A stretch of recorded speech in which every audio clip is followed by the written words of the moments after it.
Welcome to the DebateDrills Academy. My name is Rafi Piliero, and I'm here with Jack Johnson. Today, we are going to be analyzing a debate from the TOC 2020 quarterfinals. Jack, how are you doing? I'm doing great. Awesome.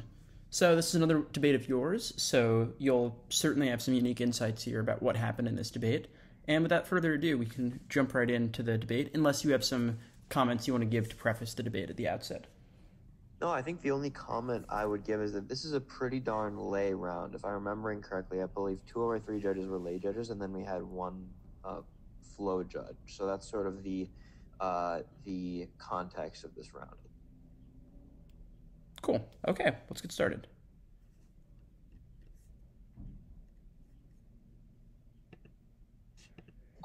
So, fun attempts to be precise, contextual. All right.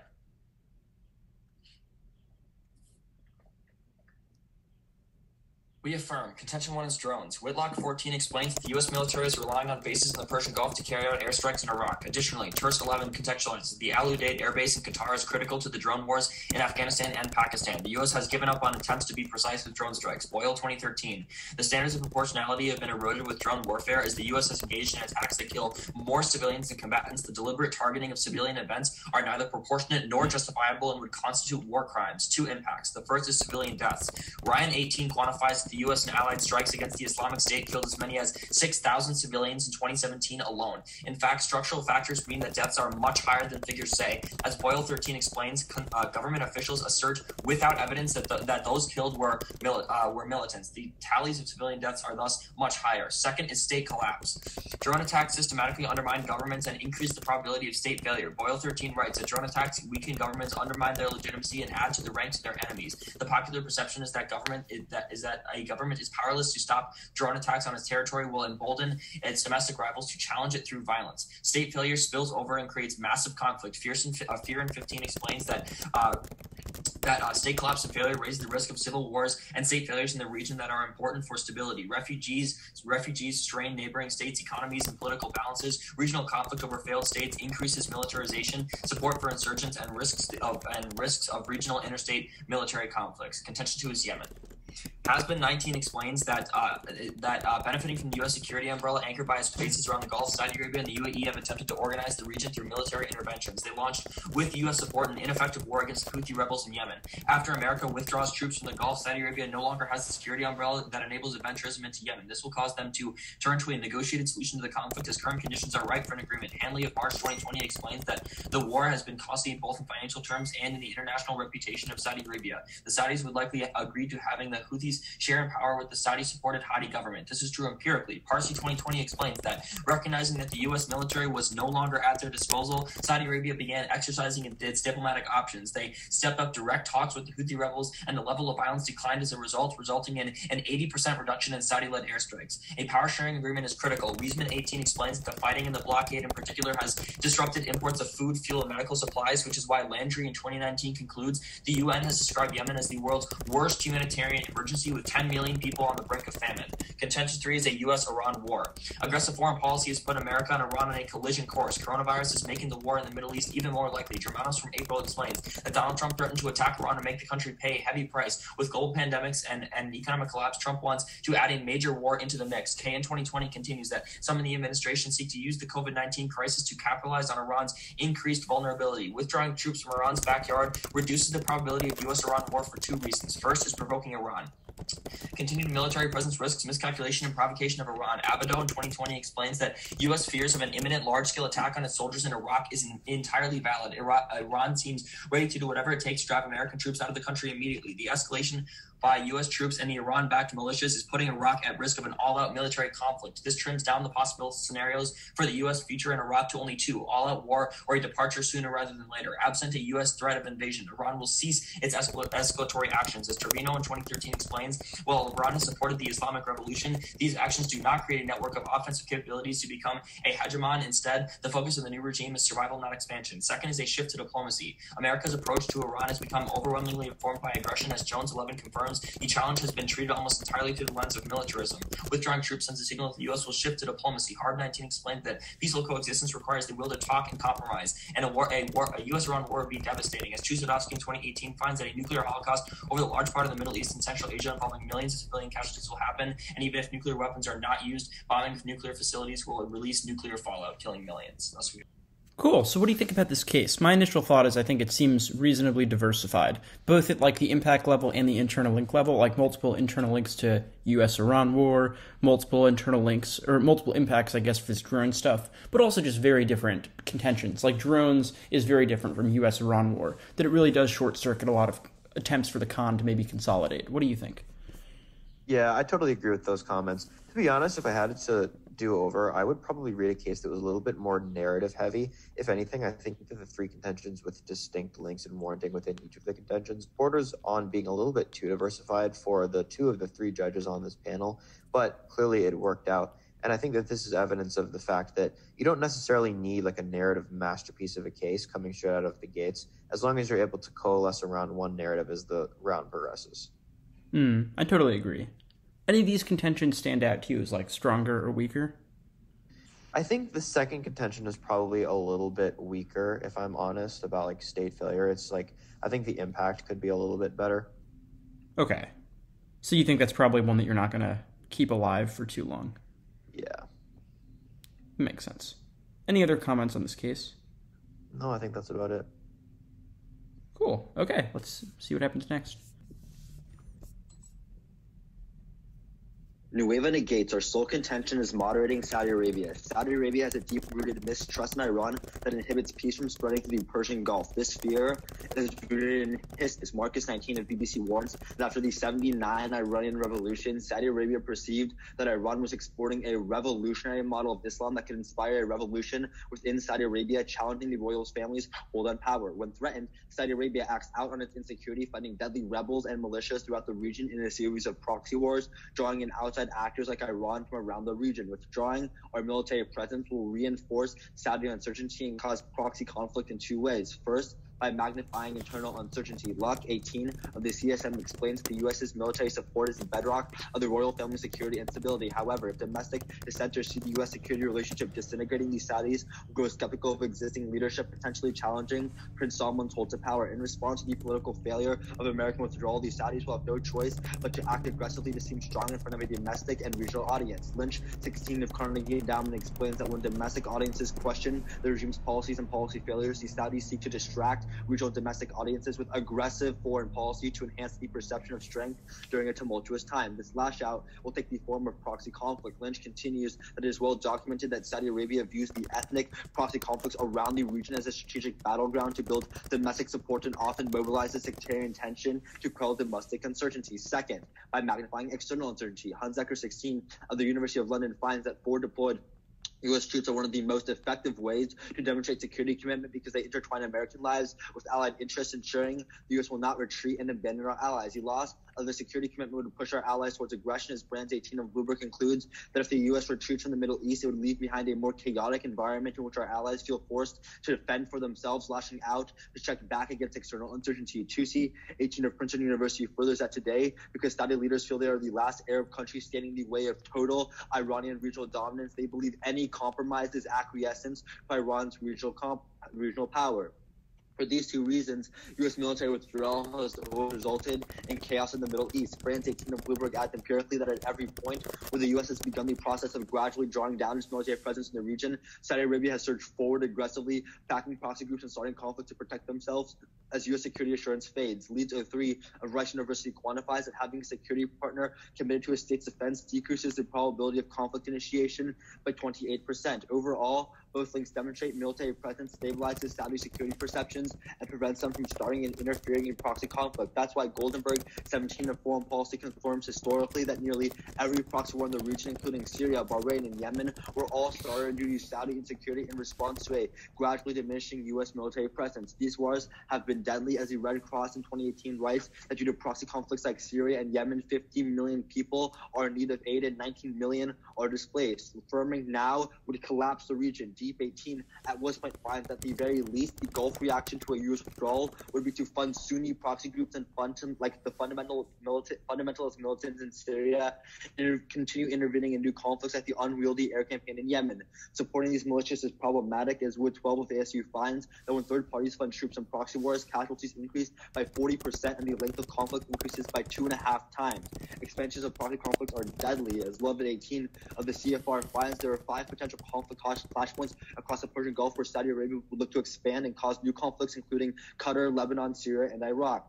Any escalation would be problematic, as Fisher 16, as the New York Times quantifies that this regional escalation could kill up to 5 million through decades of proxy war and genocide.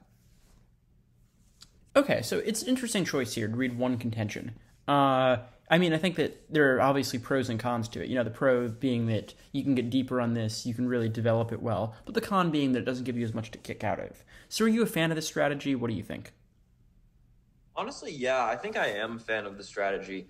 I think that the key for doing a one contention case is to do it in front of the right judges. So I'm only a fan of the strategy if you're doing it in front of predominantly technical judges.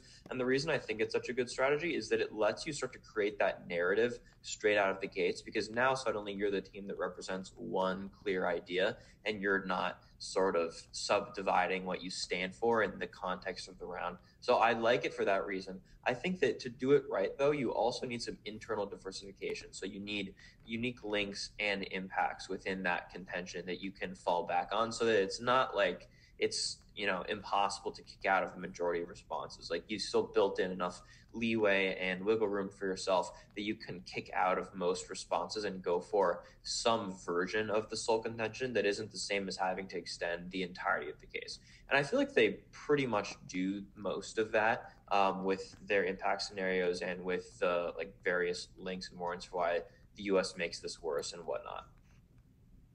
Yeah, no, I totally agree, and I think there is a benefit to being able to really go deeper and then really develop the debate sort of vertically in terms of different internal links. What do you think that there's going to be some clash between your case and theirs? I think that obviously our Saudi scenario would somewhat clash with theirs. I think that most of the clash, though, is going to start to happen in the rebuttals. The two rebuttals in this round, I think, we're definitely going to be getting into the decisions made in both of those speeches, and particularly how they were presented towards a lay audience. So yeah, I think that's where it's going to kick up. Cool. Okay, let's see what happens next. Okay, so you read me evidence in your second link that says that historically, or like empirically, Saudi Arabia has increased support for proxies when they were like threatened with losing their security guarantee. So not threatened. Or it's when the security guarantee decreased, Saudi Arabia lashed out. Got it. Yeah, I get your point. So what specific proxy, like where did that happen? Like what specific? Yemen, Syria, Iraq. Every proxy war on the status quo has been caused by military drawbacks. That's Goldenberg and Brands. Wait, hold on. Yemen? Yes. Yemen was caused because they felt that the U.S. was pulling away military assurances. Then why did the last time the U.S. Your evidence that you read on your case about Yemen confirms this assertion. No. The fact that the United States threatened Saudi Arabia, to pull the away... evidence you sent me on the email chain says Saudi Arabia went in first, and then the U.S. followed them. I don't know what I'm talking about the Parsi evidence that I read, right? The Parsi evidence that I read. I don't care about Parsi. I'm talking about every proxy war in the region has been started as a decrease of U.S. military security guarantees. Can I have a question? Well, then I have a follow-up then, right? Yeah, can we talk about your first contention about drones? Do you think state collapse will happen? Where will state collapse happen? Can I just clear this up first? 1 second. So, sure, yeah. Sorry, I thought you were done, so I apologize. Why did the violence in Yemen decrease by 80% when the last time the United States threatened to withdraw? So violence in Yemen did not decrease by 80%. There was a small blip and a decrease in airstrikes, and it only lasted for 2 weeks. In March, Saudi Arabia started airstrikes again, which proves that all the diplomacy that you're talking about is probably short-term. Let's talk about your first contention about drones. State collapse. Which state collapses in the Middle East? Well, a good example are like pretty much like all the proxies that are going on right now, like where we're using drones. But they're already failed states. What new states collapse? Failed states, like because of drones. We would say like new states. First of all, states are likely to collapse. All the states in the status quo have collapsed already. So I'm asking, what new states are you worried about? Because if we're right, we decrease the chance of any conflict. Pakistan, Afghanistan, Libya are all so you're saying Pakistan, Afghanistan, and Libya are dependent on predator drone bases in the United States, not predator drone bases in Afghanistan? Yes, our evidence specifically indicates because your evidence is talking about predator drones carrying out strikes in Iraq. We have evidence saying that predator drones are based in Afghanistan, which is much closer to Pakistan and Afghanistan. Second card says that the Al Udeid Air Base in Qatar is where we launch all our drones to carry out drone strikes in Afghanistan and Pakistan. Can I ask a question? No. Okay, that's fine. Yes, you can read the card. I can send it to you. It's I know. very close. Okay, that's fine. So let's talk about your diversionary war thing, right? So why does in order to get a domestic victory, why does he have to look outwards? Like, why can't MBS do more economic liberalization to appeal to their young population? So it's not about the young population; it's about the Saudi royals. So there's the Saudi royal family, which has 800 princes in it. The argument is that without the U.S. security guarantee, MBS is no longer legitimized. That's left. Your evidence is not about the royal family. But second of all, Okay, what are some of your initial impressions about that crossfire? Felt to me a little bit messy. There was a lot of talking over and whatnot. I thought it was okay substantively. A lot of decent content was shared, but nothing too critical. I didn't think. Do you feel like it tilted towards one team or the other? Honestly, not really. I felt like it was pretty even. What did you think? Did you think it tilted towards one team? It's hard to say. It's messy. I think a lot of it felt like it was sort of just clarification, figuring out some of the points of disagreement between both sides, which doesn't tend to establish perceptual dominance or really results in any groundbreaking concessions. It really is just more about figuring out what's going on. I don't think it tilted either way, to be honest. Yeah, fair enough. Okay, we'll keep going. Is everyone ready? Our first contention of state collapse outweighs theirs in two ways. We say drone strikes eventually cause these states to collapse. First, on a prerequisite, Boyd explains when states collapse, it causes spillover violence and the proliferation of violence in zones without governance means that proxy conflicts can flourish. Second, on reversibility, it takes more resources and political change to rebuild institutions of an entire collapsed state than it takes to negotiate a peace deal to a proxy conflict. Our second contention also outweighs on a risk of solvency. Lang 2020 describes the Yemen crisis as the worst humanitarian crisis in the world. On faces of low likelihood that any new conflict Saudi Arabia creates will be worse. You should focus on solving Yemen first. They just assert without any warrant or historical examples that the reason why Yemen happened is because the U.S. withdrew its troops, but that's the status quo, so that's a harm that they have to account for. Our third contention also outweighs for two reasons. First is on magnitude. Chizudowski 19 explains the U.S.-Iran war scenario would cause a nuclear holocaust over half the Middle East and kills millions more than any proxy wars would. That's our evidence from the case. But then secondly, U.S.-Iran war also turns proxy wars, and with the U.S. involved, they expand outside the Middle East, meaning we also outweigh on scope, because War 2020 explains that ruthless proxies spreading chaos on multiple continents. The U.S.-Iran war has the potential to be one of the worst conflicts in history. Let's group both of their contentions with a few generalized responses. Firstly, the ceasefire in Yemen is failing now, even though preconditions for diplomacy are there. As Heeb says in our case, the Karen explains that the Houthis have violated the ceasefire 240 times. TRT of April 16th explains that Houthi noncompliance stems from Saudi refusal to make concessions and accept Houthi demands. That's why making Saudi Arabia willing to negotiate is key to solving the problem. Secondly, turn the argument against them. The Parsi empiric from our case about when Trump threatened to pull out prove that when Saudi Arabia is scared, they do diplomacy with regional actors like Iran and Israel, assuming America is out of the picture. They'll say that America started attacks again in March, but that was after we killed Soleimani, as Parsi says, and confirmed the Hawker security guarantee, and the conflict then resumes. But further overall, there are other empirics because it postdates them by 2 years and assumes Trump's unpredictable foreign policy. Third, turn the argument. Failure to respond to Saudi condemnation causes emboldenment. Tasavi 18 explains that Trump stood by the Crown Prince even as U.S.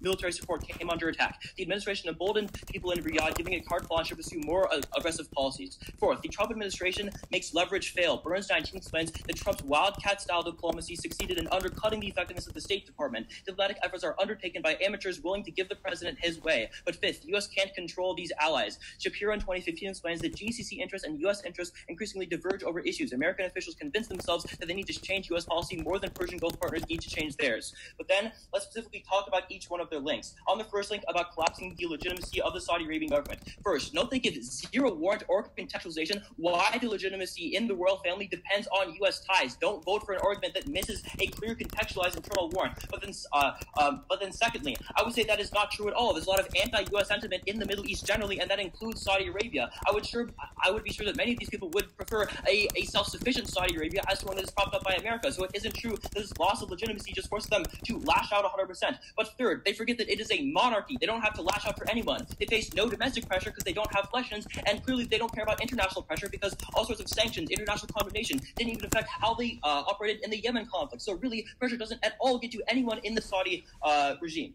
On the second link about external uncertainty, again, the grouping answers both of these links, but let's answer a few of these specific claims that they make, beginning with the 2Z18 evidence about how basically Saudi Arabia views any diplomacy as acquiescence. Again, Parsi Post states Parsi is from like 2 or 3 weeks ago. But what they say is that after these states thought the Saudis were going to pull out, the Saudi Arabians literally sit down and did diplomacy with Iran and Israel. That literally proves that Saudi Arabia does not rule out diplomacy in any case. They literally are 100% comfortable with conducting it. But then on the Leeds evidence, they say that we decrease allied violence. That evidence is not specific to the U.S. and it's almost like 20 years old. Don't value this argument. But then they read evidence that says the gradually diminishing U.S. presence is the reason why these proxy wars were started. First, just an assertion. There is no warrant in the card for why this is true. But then secondly, again, that's the status quo. If our military presence is there and violence is getting worse, that proves we should take a different strategy based off of pulling out.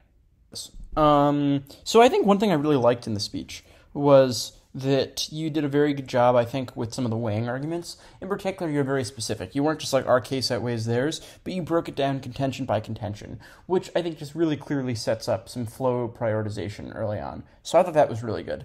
What things jump out to you as strengths or weaknesses in the speech? Yeah, I thought the weighing was decent. The one strategic drawback of the weighing, though, is that when we're reading several contentions and presumably only going to be collapsing down to one, maybe two of them, then that means that most of the weighing that I'm reading, there's a chance that it becomes useless as the round goes on. So that's sort of like the flip side of that. Substantively, I thought it was solid and made sense, but strategically it's suboptimal. For the rest of the speech, I thought it was good. I think that the relative amount of coverage that I gave the case from top to bottom was pretty consistent with what was well developed by them in terms of the coverage on the link level and the impact level. I also liked some of the evidence arguments and the missing internal warrant arguments. I think there's a pretty decent balance between just giving top shelf responses and then also giving the type of responses where you're really delving into the specifics of the case. Yeah, no, I agree. And I think the point about if you don't go for every contention that the weighing might become useless is a good point, which is why some debaters are tempted to weigh very late in the debate once they know how the collapse is going to break down. But I'd argue in some ways it's also a little bit backwards, because how you collapse is also dictated by the weighing that you do earlier. That if they drop, for example, contention 1's a prereq, that's all the more reason to collapse to that contention. So the weighing sort of helps you determine your collapse to begin with. So I think that concern is a real one, but I think can also be remedied by doing some of the weighing that you did do here. For sure. Cool, we'll keep going. Is everyone ready? Cool. On the first piece of weighing, they say state collapse is more important. A, recognize Syria and Yemen are already state collapse, which proves that more proxy wars have a very high probability of leading to proxy conflict. Second of all, they do not give you any specificity on this argument. They never say what states are going to collapse or how they're going to collapse. There's no actual warrant level analysis done in this argument. It validates proxy wars first because it has a much better empirical link of causing state failure. Then their second, the two warrants, one is a prerequisite, can lead to a proliferation of violence. No quantification of how much violence increases or where the violence increases. Then they say it takes more resources to negotiate. Proxy wars take the same amount of resources to negotiate. Then they say Yemen is worse. That doesn't matter. Johnson 18 finds that conflicts like Yemen are actually mostly already intractable. These conflicts are already locked in because the rebel groups on the ground are already locked into fighting. This means the only thing that matters is stopping future conflicts. Present conflicts are intractable. They say the status quo is just bad. That's not a binary. We tell you from our Brand's evidence, the U.S. is slowly moving down, and then that leads to Saudi Arabia always slowly moving forward. It's not just truth or no truth. It's a steady movement of downward truths, which we've empirically seen has led to more aggression. Then on their next piece of weighing, they say nuclear holocaust kills a bunch of people, and it's really bad. Recognize that CNN 18 finds will never be a nuclear holocaust in the Middle East because any actor knows that if they strike, it'll immediately have nuclear fallout on themselves because the states are so close to each other. But second, CNN also adds that even if Trump does a low-yield nuclear strike on Iran, at most it would kill 200,000, or 5 million impact still outweighs. They say the Houthis have violated ceasefires and overall they can do regional diplomacy. Two things here. One, we are actually ahead here because the ICG finds that Trump uses leverage to actually stop a full-on Saudi invasion of Yemen, which killed 24 million, which stopped the killing of 24 million people. It's much better than their vague negotiations because it clearly shows a material impact of the conflict. But second, on the Parsi thing specifically, remember, Parsi's negotiation he talks about happened 2 days before the perceived U.S. drawdown. Their timeline's all messed up. The negotiations happened before the U.S. pulled out, not after. Then they say that Trump is emboldened and Trump makes leverage fail. Once again, the empirics disprove. And they say Trump can't control his allies. Clearly, it's not just about how Trump acts, rather about the existence of presence pulls our allies back. It doesn't matter about Trump. Go to our second link. We're dropping all the defense in our first link and just going there. They say Parsi proves to negotiate. Remember, A, it was just 2 weeks of negotiations, and B, the strikes resumed in March 30th, which obviously proves that there was no actual long-term peace, which means that our 2C evidence is also extended because it clearly tells you that Saudi Arabia never wants to negotiate in the long run. They say that our evidence is from the status quo. No, Brand says, and they completely mishandle this, is that every time the U.S. draws down, we empirically see Saudi Arabia surge forward. The historical precedent is really mishandled here. The status quo is not binary, it's nuanced. When the U.S. moves down, Saudi Arabia moves up. That's why we think you should not affirm to lock in more Saudi Arabia moving forward. They say our Leeds evidence is 20 years old, not specific to the U.S. They don't interact with the warrant. The warrant is that when one country backs another country with a security partnership, obviously applies to the U.S., the probability of conflict decreases by 28%, and they don't give a warrant as to why we can't evaluate it. The entire impact scenario is dropped. We tell you from deep Saudi will fund more Sunni proxy groups if the U.S. goes away, and that leads to 5 million deaths in 5 new proxy wars across the region. Untouched offense there. Let's go to their case. At the top, we're going to say proxy wars outweigh the interstate conflicts they talk about in 2 ways. One is on probability. The CSS 12 finds that 90% of conflicts in the past 15 years have been proxy conflicts, not interstate. But second, even if they win interstate conflict, what Gov finds is that proxy wars are 28% longer and have 2 times more civilian deaths. So on that, they're a lot worse than interstate wars. On their contention about drones, at the top link level, Trevithick 18 finds the single largest deployment of U.S. Predator drones is in Afghanistan. Our evidence is 7 years older than theirs. Clearly, U.S. military policy has changed. We put more drones in Afghanistan. But second, Senko 12 finds the majority of our drones are surveillance. On their first impact about civilians, Atlantic 13 finds our drones kill at a 1.5% rate, which is comparatively lower than other counterterrorism mechanisms. But on state failure, once again, proxies are better Lincoln. But second, it should have been triggered already by decades of drone strikes. On their second contention about Yemen, caused by the ICG trillion says leverage stopped 24 million people from dying. But second, they tell you that there was an 80% reduction. But no, remember, we tell you this 80% reduction happened in the context of U.S. military presence. We had presence there, so clearly they don't get offense on any of their Yemen advantage. Go to their third connection about the U.S.-Iran war. At the top, we specifically tell you Gobashi 19, the Washington Post finds that U.S. deterrence actually preventing Iran from ever escalating any of its militias to reach any direct confrontation. But second, they say expansion will lead the U.S. to pull away from the tool. But Rogan finds no. Iran will never compromise from a place of weakness, and there's sanctions in both worlds, so Iran will never compromise. There's no solvency. Cool. What do you think? Overall, I thought it was a pretty good speech, but I think that the frontlining eats up a really big chunk of the speech. I agree. I think it's, for the most part, pretty solid frontlining, but I think that you kind of see one of the problems of just running the one contention case, which is that you just have so much work to do for not like an insane amount of benefit in the second rebuttal when you're trying to frontline that case. And then it leaves you with, it felt like our last contention might have been a little bit undercovered. So that's, you sort of see the problem with that contention strategy play out. I know I said earlier that this was in front of lay judges. I actually spaced out what the round was. This is more of like a tech-ish panel, so that's sort of what it was. And in a round like that, you are going to see some of the problems with the sole contention case play out. Yeah, and I think that it's just harder to collapse with one contention, because with multiple contentions, you can just kick one of the contentions pretty easily. But in this case, it's harder to collapse because you're collapsing more at the level of like internal links, which is just more challenging, which is one of the drawbacks of a single contention case. You have to be very thoughtful about how you collapse. And I agree in this situation that they spend a lot of time defending their own case and really ran out of steam a little bit for dealing with Blake's case. So I think that's maybe one area for improvement from the speech, although the argument quality was really good throughout. Cool, we can keep going. We have about 15 seconds remaining. Sorry, what did you say? We have about 15 seconds remaining. Okay, sounds good. You ready for Frost? Yeah. So let's talk about this evidence from 2018 saying Yemen is an intractable conflict. If that is true, why have there been brief periods where there have been ceasefires in the past? So there's two things that are important to recognize here. One, the brief nature of the thing you just said proves that even if they get a small solution, the rebels just continue fighting. That's what happened after the 80% reduction we talked about. It happened again in November. It happened again in March. Yep. I fully agree. And the reason I agree is because of the mishandled first response, which is that the reason the rebels keep fighting is because Saudis won't give them concessions because of the security guarantee. No, so the reason why that doesn't make sense is because our Johnson evidence is independent of Saudi action, independent of Iran action. The groups on their own have their own incentives and like viewpoints in the conflict. They're just going to continue fighting. The only risk of solving that is true of.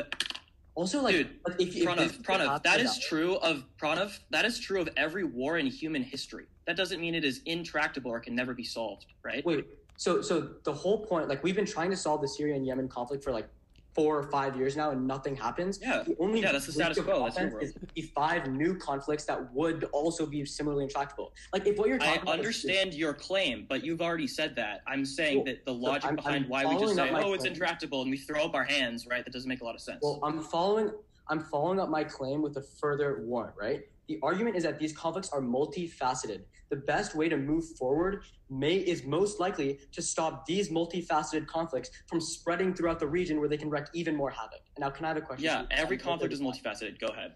Okay. Let's talk about your B warrant, your C3. So, in order, is U.S. military presence the only way the U.S. pressures Iran?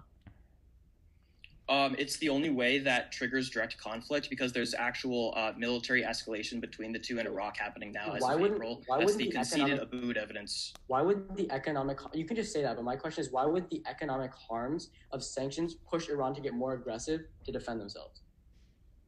So it doesn't matter because even if Iran gets more aggressive, we don't have true presence in the region for them to attack and pull us into a war. It doesn't link into the impact scenario. There's stuff around the region. We have permanent bases in Afghanistan. We have boats in international waters. Yeah, not in the parts near Iran. Also, again, you spend 5 seconds answering this link by saying, quote, we can deter Iran. No warrant, no empirics, no explanation. That is not sufficient to answer the argument. I said the U.S. presence deters Iran from scaling its militias to attack because they're scared of the U.S. Right, that is a claim. That is a claim. So why does it deter them? We need a warrant, but I think there's no warrant. The warrant is that they don't want to escalate to confrontation with the U.S. Simple. Well, then that should have been in rebuttal because. So why did Soleimani not escalate to nuclear war? Again, post Soleimani, they're escalating literally right now. Again, Abood from last week says they have re-escalated. So why did Soleimani specifically not escalate? We're past time. Hey, do you think this crossfire is similar to the first one? Do you think this is different? What do you think, Jack? Yeah, I think it was somewhat similar. I think that the discussion about what it means for something to be an intractable conflict and how that may or may not be different from other conflicts in history, I think that was somewhat useful. That's sort of at the core of the way that the Wang debate was moving, because that was one of his biggest responses to our arguments. So that seemed like a pretty useful target of discussion, but other than that, it seemed pretty even to me. Yeah, I agree. I think that's important to define because that just seems like it's a major point of friction here. Is this conflict going to end? And if so, under what conditions will it end? Because if you win some framing issue that's it's just not going to end, that obviously I think takes out a lot of offense. So I think that really getting into what does it mean for this to be permanent, what does it mean for this to really just be pervasive is important. Yeah, so at this point in the debate, now that we're it feels like, around the halfway mark or so, is there anybody who you think is decidedly ahead, behind, or does it seem pretty even? In my opinion, I think it seems pretty even. They had some pretty good quality front lines on their case. Conversely, it seems like we have it pretty wide open to go for our third contention. I don't think the coverage on our case was really overwhelming. So I think both teams have passed the ballots as it is. Okay, that makes sense. I agree with you. I think similarly that it feels like it's close enough that the next few speeches will decide what will happen. Cool. Let's keep going. And then I'll signpost so you guys know what's going on. Okay.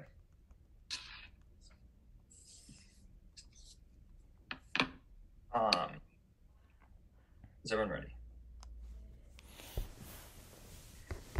They get to our contention theory with 15 seconds left in rebuttal. It is not enough to take this out. The only response that they have is that the U.S. is there always deterring Iran from attacking. 1 hour evidence is from 2020. It postdates them. The reason that's important is since that evidence was written, tensions between the U.S. and Iran have escalated to the point where Iran sees it as an existential threat. Next, their evidence says that the way that Iran will escalate instead is through proxy conflicts. Our impact scenario says that it starts with the proxy conflict in Iraq. The Abado evidence is really clear. Let's extend the link. The link says that the United States' presence in Iraq is an existential threat threat to Iran, and they're going to do everything they can to expel the forces out of Iraq unless we withdraw right away. The evidence is really good. It presents literally a binary between U.S. withdrawal or war with Iran that starts in Iraq. The reason it starts as a proxy conflict is because Iran begins to start the war by funding proxy militias in Iraq, and then that escalates to U.S. war. The Chusanovsky evidence is really good. It says that the United States will strike Iran's nuclear reactors, which releases a lot of nuclear energy, causes nuclear fallout, killing millions of people. Again, this is not nuclear war. This is striking the nuclear facilities. It's just like Chernobyl. Let's look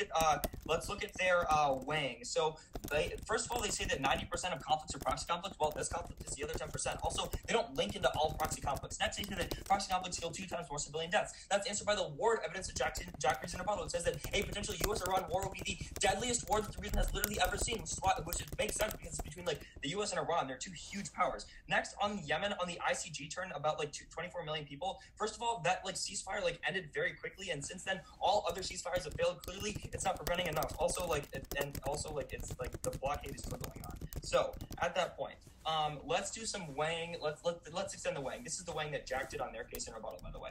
First of all, answering their Johnson evidence that says that the proxy conflicts are literally always locked in, so you have to prevent future conflicts. 1, there's no warrant for why this is true, and 2, that's clearly not true so far as ceasefires are happening. Next, let's extend the weighing on our case. Why our case outweighs. 1, on magnitude, a direct conflict is much bigger than any sort of proxy conflict because A, the two countries fighting have much larger military capabilities, and B, it draws in allies. They respond by saying that there's no mutually assured destruction means no nuclear attack. We're not doing a nuclear scenario. Next, they totally dropped the prerequisite weighing that says that a direct conflict in the U.S.-Iran expands to proxy conflicts even outside the Middle East because Iran is trying to counter U.S. influence literally everywhere in the world. That means we link into stopping future conflicts, even if you believe that all other conflicts are locked in.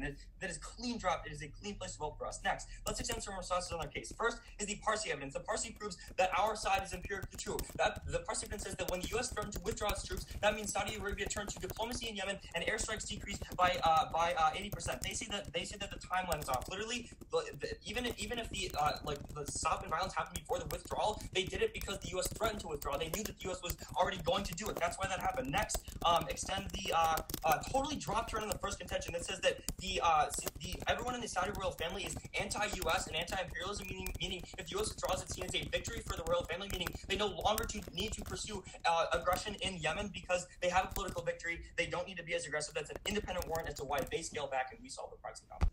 Yeah, I thought that was a good speech. What do you think? I also thought it was a good speech. I think that the efficiency on our case flow could have been better, especially given the small amount of responses that our contention received. I think that more efficiency could have lent itself to us really being able to extend a lot more offense and do more damage on their case. I think that if that had happened, we would have been in an even better position. But for the most part, I thought it was a solid speech. It basically did what it had to do. I also liked the very explicit pointing out of the fact that they really undercovered our contention. That pointing things out like that lets you basically reference back to that initial fact in the future and prevents them from being, sketchy and coming up with more responses as the route goes on. Yeah, I think that the other thing is, I think the speech does a good job starting out by just saying, look, they only spent 15 seconds and there's not enough time, blah, blah, blah. And I think the better way to even further capitalize on that is just to collapse the debate on the pro side of the flow, go for fewer arguments just so you can get through them very quickly. You're already extending them as basically dropped. And then you just have a ton of time to really put pressure on the con by really decimating their case when you're ready or in a good spot on your own, just to then force summary to be even more spread out. For sure. Cool. Okay, we'll keep going. My case, simple.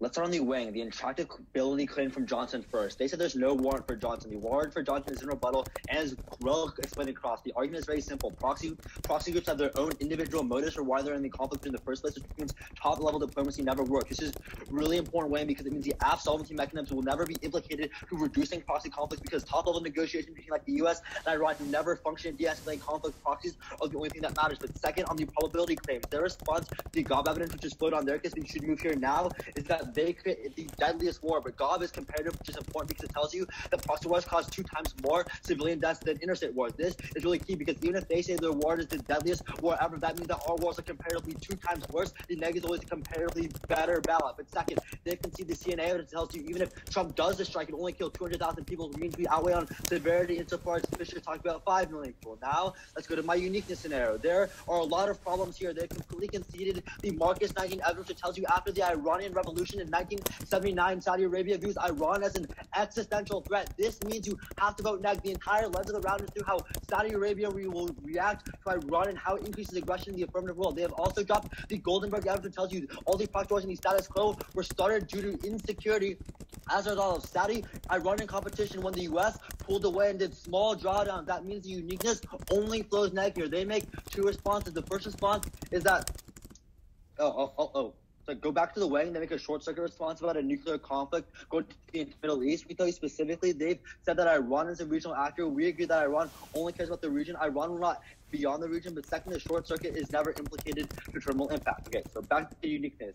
Now, under uniqueness, to their turn about Parsi, there are 2 responses. They completely dropped the ICG evidence that tells the U.S. through Trump has empirically used leverage to stop a full-on invasion which saved 24 million people. This is conceded offensively negative because it means we always outweigh all the Yemen negotiations and we outweigh their entire case. They never impact this big of a terminal impact, 100% probability because it already happened.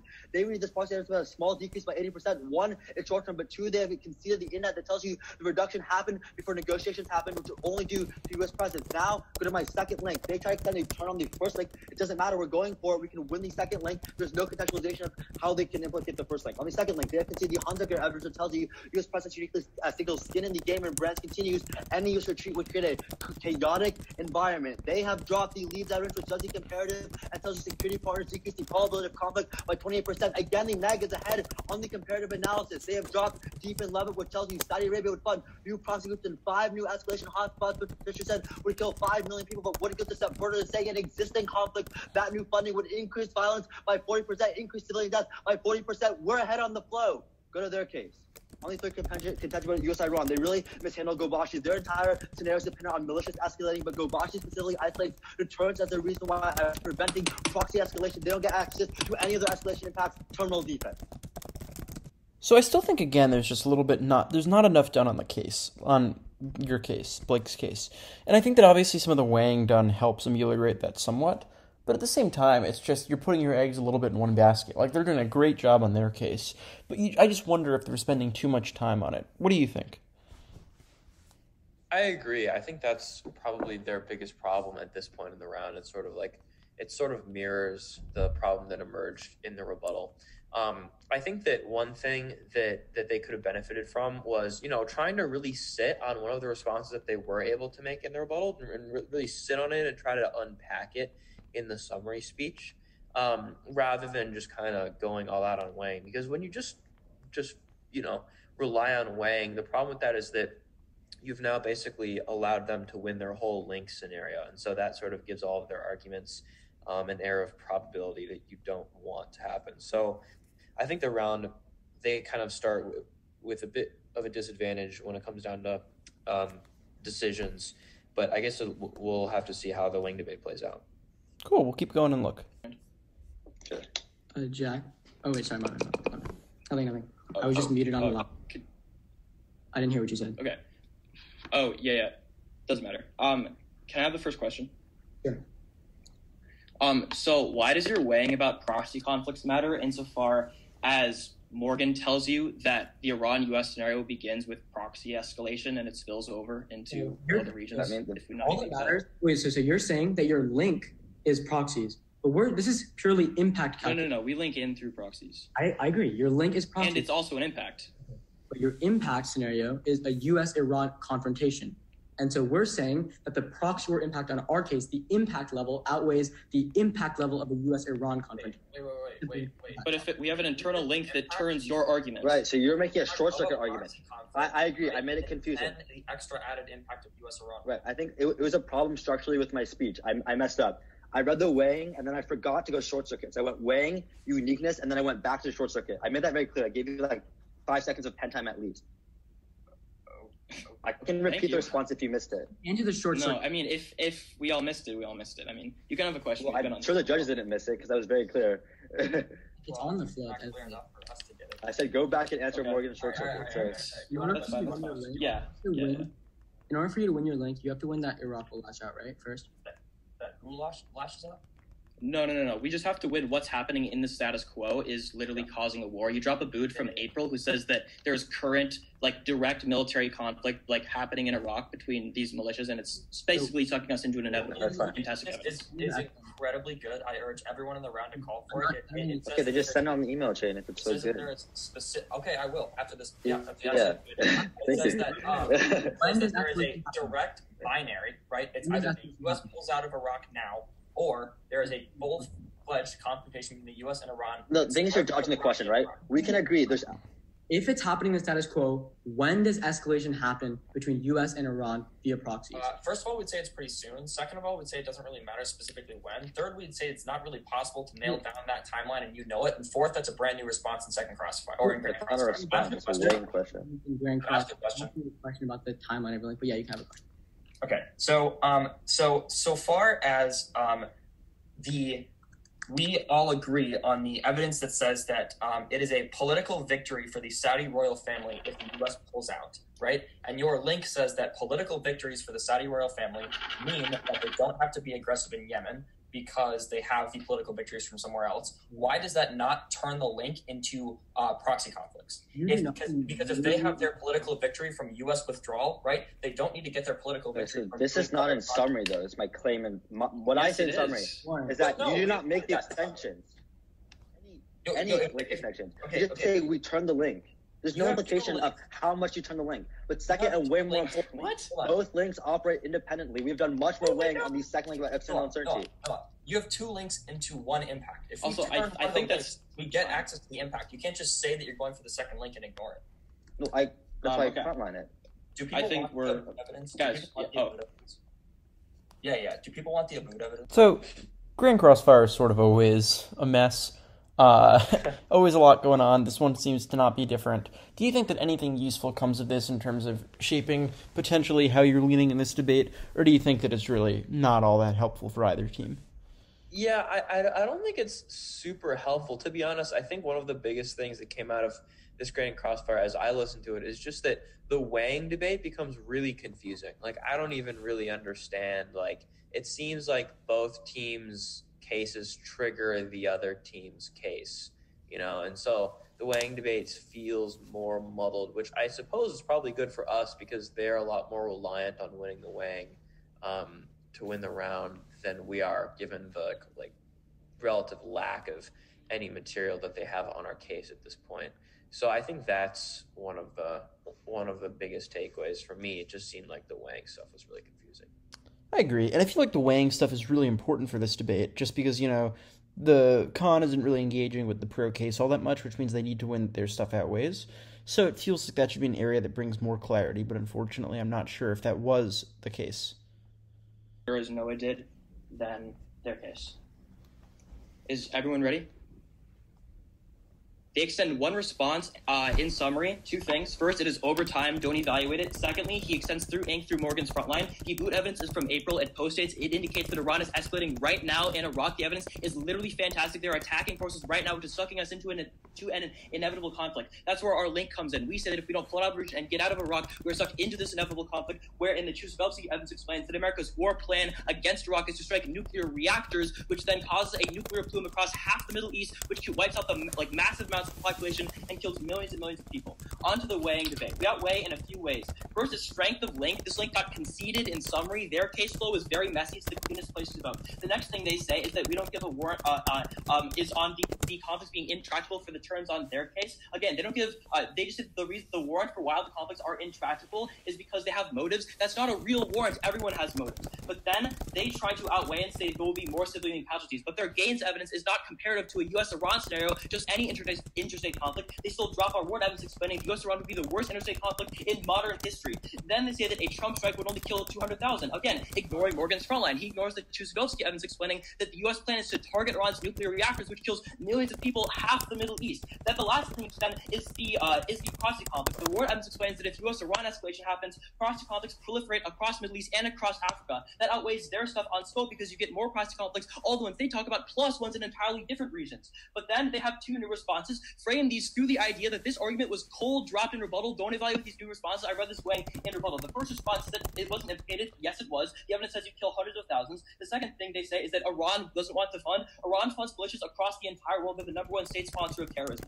On their case, the one thing we need to extend is the Parsi evidence. The empiric is when we threatened to withdraw, they did diplomacy. This proves you can respond to existential threats through diplomacy. The second section is that they concede a turn, which is that if you reduce U.S. presence, anti-U.S. sentiment goes away, and the need for Saudis to lash out goes away. That means that's an independent reason why you get less proxy wars in our world from Saudi Arabia than you do in theirs. This was a dropped turn on one of their links. Very bad for them to drop. What are some of your initial impressions about that speech? I thought it was a solid speech. I think that the best part, was the coverage.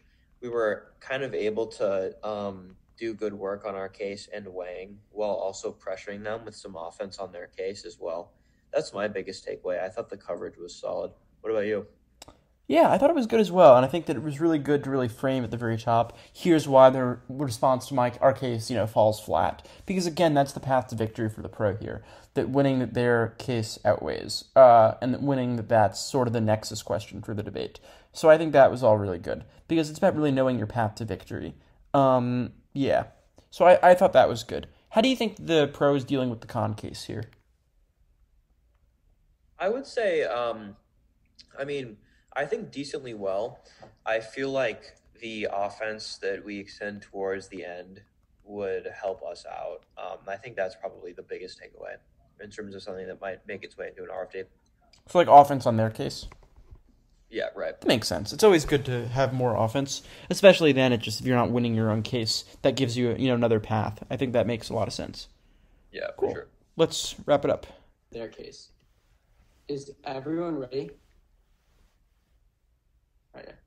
So, this round comes down to who we think is winning the weighing debate. We are so far ahead on the warrant level. They just say this is, to quote, the worst interstate conflict. They do not interact with our GOP evidence. It says when you're comparing interstate to proxies, proxies are always A, 28% longer, and B, kill 2 times as many civilians. Even if they get a really bad interstate war, they've dropped clean warrants as to why proxies are always worse. But second, their terminal impact is severely mitigated. Our CNN evidence says the most likely Trump strike would kill 200,000 people, not the half civilian population they're talking about. They have dropped this evidence, which means we're already outweighing on scope. If we win our 5 million impacts in our case, they've dropped clean mitigation on their impact, which means we're winning the round on scope. We're A ahead on severity and B ahead on scope. We're winning the weighing debate. Let's go to our case. Really easy, just place to sign your ballot is the untouched ICG turn that says U.S. leverage stopped an annexation of Saudi Arabia that would have killed 24 million people. 100% strength of Blinkist is conceded, and the impact outweighs our case. There's no terminalized extension in their case. But then they say that they can make Yemen worse. No, they don't interact with Johnson evidence really well. Johnson says the high-level negotiations will never trickle down to the small groups, which I quote, conflicts right now are intractable. The only thing you can solve is future conflicts. These 5 million people who are going to die in these new conflicts that Saudi Arabia would start. They read this link term that basically says Saudi Arabia gets support from withdrawal. There's not nearly enough work done in this turn for you to even consider voting on it. They never say how much support they get, what the support transitions to in terms of proxy wars, or where they start this proxy wars. The turn is not well done at all. Don't vote on it. Go to our link, 100% conceded. Hunziker says U.S. presence signals skin in the game, and Brand says every time the U.S. draws down, Saudi Arabia moves forward. So Leeds finds having a security partner decreases conflict by 28%. Deep says Saudi Arabia funds proxy groups in 5 new conflict areas, killing 5 million people, the biggest impact. But on their case, remember, first of all, they dropped the CNA evidence that severely mitigates their impact. But second, the Gobashi evidence says the Iraq groups will never escalate past the brink. They never explain what has changed in the status quo about tensions. There's no warrant as to why their post-date matters. At the end of the round, they haven't won the fact that Iraq is not going to escalate no matter what. So there's never going to be a conflict, and there's severe mitigation of impact. Please vote. Cool. So let's talk a little bit about the debate as a whole. You don't have to give an RFD or anything, but like, if you're sitting here as a judge, what are the questions that you're going to try to resolve first? For me, I think it's really going to be the weighing. If the pro wins the weighing, I think the pro is almost certainly going to win. And I think vice versa. If the con wins the weighing, they're not in a bad spot. Do you agree with that broad frame, or would you maybe think about it differently? Yeah, I think that's generally correct. This, like many other debates, is a debate that does come down to the weighing because that's sort of where each team invests the majority of their time. And it's also where the clearest path to the ballot will resolve itself. Like whenever someone figures out, okay, which case flow do I have to resolve? I think it's pretty clear that each team is on balance winning their respective case. So then the biggest question is just, okay, which case is more important at the end of the day? Totally agree. Do you think there's a path for either team if they don't win the weighing? I think there is probably a path for us if we don't win the Wang, just because of the fact that we have that turn. But I think honestly, the biggest consideration for not winning the Wang is what would happen if a judge just didn't know who won the Wang debate, right? Because it's definitely very close, and there's a lot there. And so when you get into that territory of judges not really being comfortable making a decision one way or the other, then what starts to happen is the possibility of a judge just being like, okay, well, whose case do I think is, which team do I think is more clearly winning their case itself, now that I'm not really sure who is winning the weighing debate. So I think that that's one of the most realistic paths in the absence of a clear victor of a weighing debate. I agree. I think that you're right that you have a little bit more runway than your opponent here, just because, that you do have a little bit more time spent answering their case. But I do agree that the Wang is, in all likelihood, still going to be probably determinative for who wins the debate. Any other last comments about this debate before we close? No, nothing else. Thanks for analyzing it with me. Great. Yeah, thank you everyone for watching the debate.